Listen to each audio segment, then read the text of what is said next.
Hello guys, hari ni kita nak unboxing Hirono daripada Pokemon.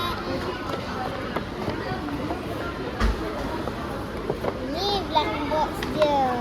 Kita beli ni RM65. Ni nama dia Hirono Miss Walker. Dia ada 6 option dengan 1 secret. Ada yang ni.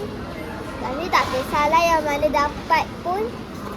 Okey, kita buka selotip ni. Jom kita buka. Okey ni. Okey, kita nak tarik 1, 2, 3. Okey, kita buka pula. Tengok yang ni tak lepas. Oh, dia gam. Dia gam. Dia koyak. Oh, tak kena saya buka.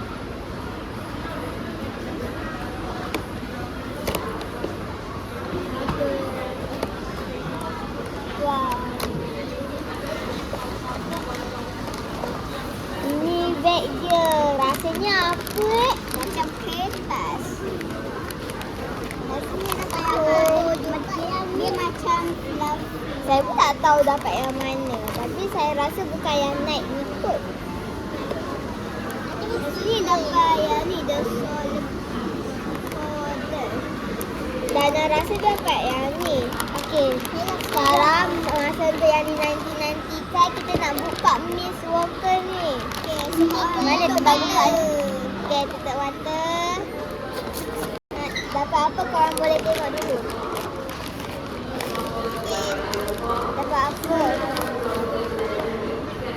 Buka mata. Wow! Kita dapat yang mana ni? Mana kotak?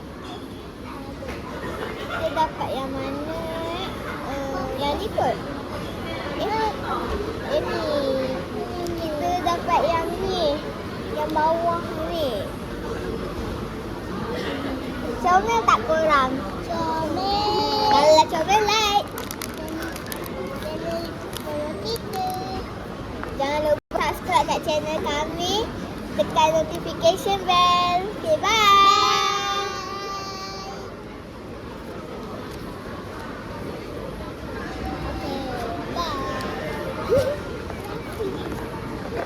Apa ni? The Gap 5